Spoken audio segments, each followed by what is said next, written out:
Luego de estudiar las modulaciones binarias FSK y PSK y determinar su probabilidad de error de bit en el espacio de señales, queremos abordar la pregunta sobre cómo se determina la probabilidad de error en modulaciones m-áreas. Probabilidad, entonces,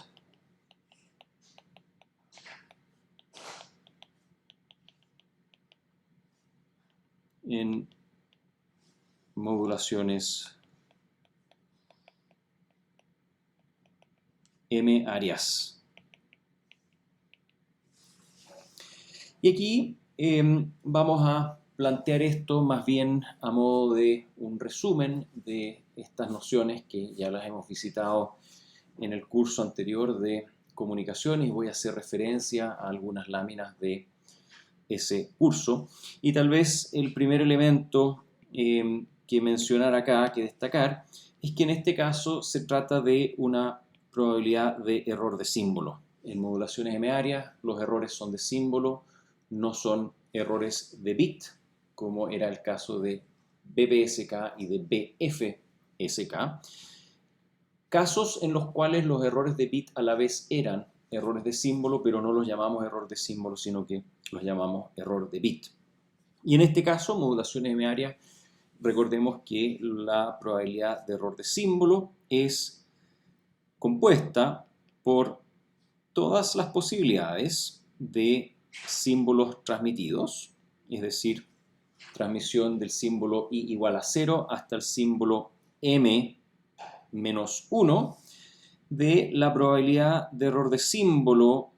condicional, dado que se transmitió el símbolo iésimo, la probabilidad de que el símbolo iésimo llegue con error, por la probabilidad de que efectivamente haya sido transmitido el símbolo iésimo. Y esta la podemos expresar equivalentemente como una suma de i igual a 0 hasta m menos 1 de la probabilidad que el vector recibido en el espacio de señales no aterrice, no esté en la región de decisión iésima, dado que se transmitió el vector de señal SI por la probabilidad de haber transmitido SI. En el espacio de señales, la probabilidad de error de símbolo cuando se transmitió I es la probabilidad de que el vector recibido no esté en la región de decisión iésima, dado que se transmitió SI. Estas dos probabilidades son las mismas acá en forma genérica, acá en términos de la notación y la teoría del espacio de señales. Ahora, asumiendo de que los P sub I son todos iguales, que los símbolos son todos X probables, podemos replantear esta probabilidad como 1 partido por m de la suma de i igual 0 hasta m menos 1 de la probabilidad que, y aquí voy a reescribir este evento ligeramente de otra forma, lo voy a escribir como que el vector recibido esté dentro de todas las regiones de decisión que no son RI. Vale decir que esté dentro de la unión de regiones de decisión de k igual 0 hasta m menos 1, exceptuando la región de decisión iésima. Y todo esto sobre todas las posibles regiones R sub k, dado que se transmitió SI. Y por supuesto esta probabilidad salió y está aquí. Y finalmente, si consideramos que las regiones de decisión RK entre sí son todas mutuamente excluyentes, no tienen una intersección común, entonces bajo ese supuesto, eventos mutuamente excluyentes podemos reescribir una vez más esta probabilidad como 1 partido por m y simplemente una doble suma, la suma de i igual 0 hasta m menos 1 y la suma de k igual 0 exceptuando k igual a i hasta m menos 1 de la probabilidad de que el vector recibido esté dentro de la región de decisión K, dado que se transmitió ese I. Y si es que tratamos de graficar esta notación, digamos, basada en regiones de decisión, vectores recibidos y señales transmitidas, lo que vamos a tener es, por ejemplo, un espacio de 2 dimensiones con una dimensión φ1 y una dimensión φ2, donde arbitrariamente voy a dibujar algunos vectores de señal, por ejemplo, el vector iésimo, señal iésima. Aquí podría estar el vector de la señal i más 1. Aquí podría estar el vector de la señal i menos 1. Y simplemente arbitrariamente hacia atrás situamos al vector de señal késimo, simplemente para mostrar algún otro vector de señal. Y entonces, ¿cómo se construyen acá las regiones de decisión? Las regiones de decisión, ¿no es cierto?, van siendo divididas en función de la mínima distancia euclidiana. Entonces, por ejemplo, entre el vector i e i más 1 se puede levantar aquí la simetral, justo en el punto medio entre estos dos vectores de señal y en forma rectangular, perpendicular a la línea que los une, o la mediatriz se llama en este caso concretamente. Si hacemos lo mismo ahora, por ejemplo, entre el caso SI más 1 y SK, entonces hay una mediatriz que se levanta por acá.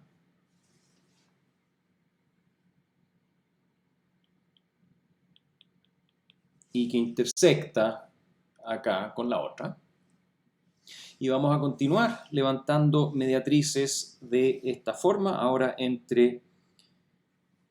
la i más 1, entre la i y la i menos 1, así. Ahora entre i menos 1 y k.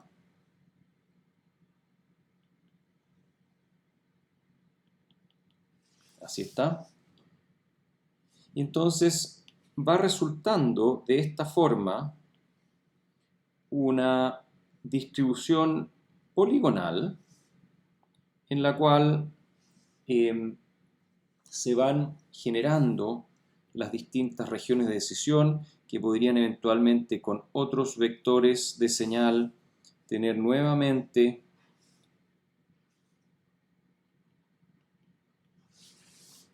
otras mediatrices que van determinando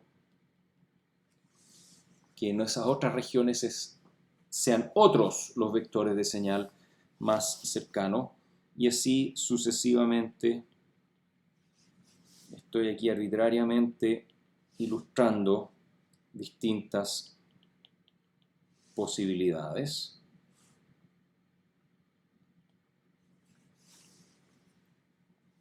De tal forma que finalmente las regiones de decisión quedan contenidas. Esta vendría a ser la región de decisión I,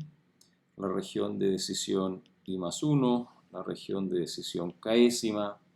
y la región de decisión I menos 1. Esto nada más que a modo ilustrativo. Y vamos ahora con estas nociones de vuelta a la materia que ya habíamos visto en un curso pasado, concretamente en el curso de comunicaciones. Hay algunos elementos que quisiera rápidamente repasar simplemente para ilustrar cómo, sin decirlo, ya habíamos hablado del espacio de señales. Por ejemplo, acá tenemos el caso de 4PAM, la modulación PAM, donde habíamos identificado que las fronteras de decisión van por los puntos medios,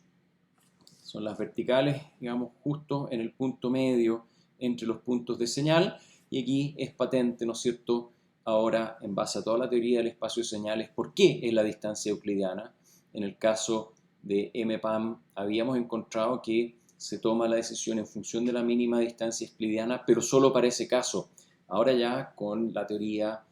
del espacio de señales más elaborada, podemos ver de que esto es válido para toda modulación que tiene una representación en el espacio de señales, y que esa representación ya la habíamos usado en el caso de MPAM para separar regiones de decisión, para identificar fronteras de decisión. También lo habíamos hecho cuando calculamos la probabilidad de error de símbolo de MPAM. Habíamos identificado que la probabilidad de error de símbolo es la probabilidad de que la variable de decisión no esté en la región de decisión emésima, dado que se transmitió el símbolo M, y a partir de esto, finalmente, encontramos y dedujimos la probabilidad de error correspondiente. En el caso de modulaciones de pasabanda, por ejemplo, en el caso de QAM, habíamos trabajado ya con esta visualización de QPSK, de 4QAM, en el espacio de señales, y habíamos también visto cómo el ruido se hace presente en el espacio de señales como un número complejo, y también habíamos hablado de las regiones de decisión, coloreadas aquí de distintos colores, y de las fronteras de decisión correspondientes. Un aspecto más que también ya habíamos tocado en el curso de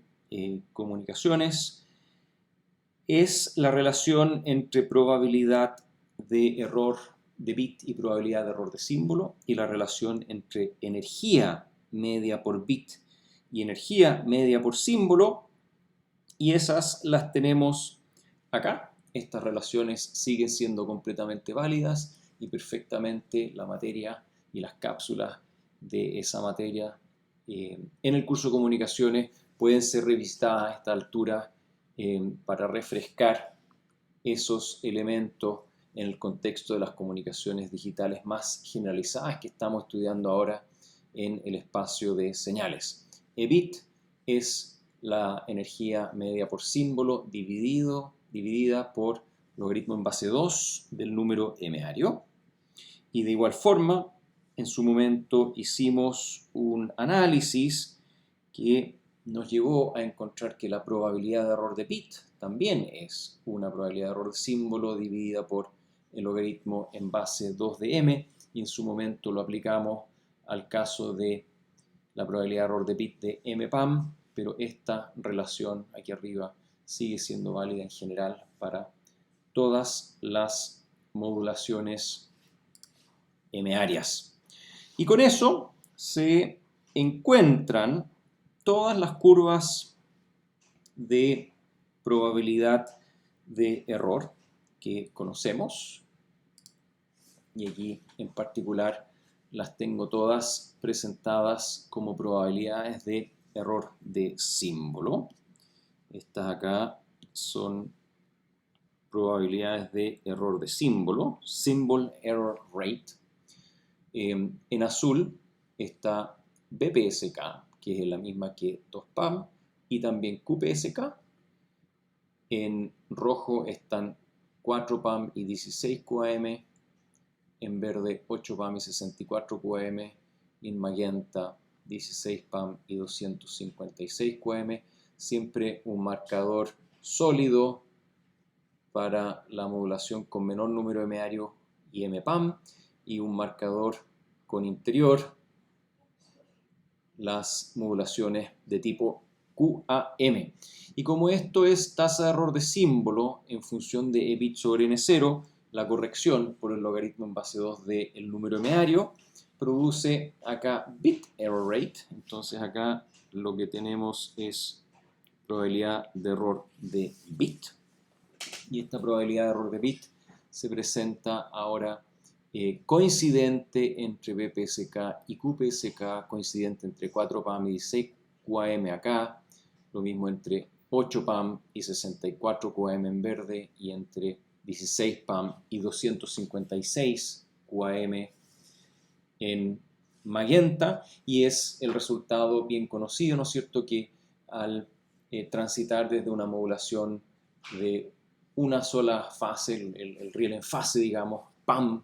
modulación de amplitud, si se le agrega además una modulación de fase lineal, como las modulaciones QAM, se gana una dimensión que es la dimensión compleja de la modulación, que es completamente independiente, son ruidos independientes en riel en fase y riel en cuadratura, y eso permite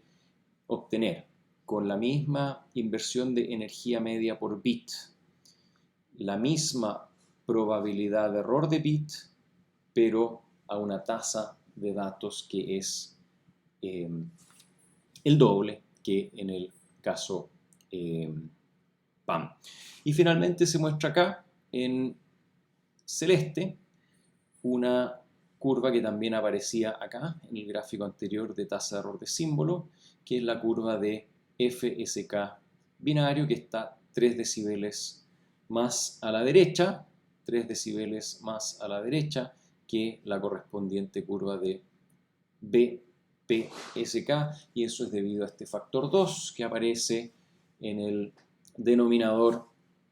de la expresión de probabilidad de error de FSK binario. Y con eso, con esta cápsula tal vez de resumen, una cápsula de síntesis sobre lo que es la probabilidad de error en modulaciones M-áreas, hemos repasado, hemos vuelto a buscar materia y refrescar materia que ya hemos visto y validar de que se mantiene completamente válida y vigente.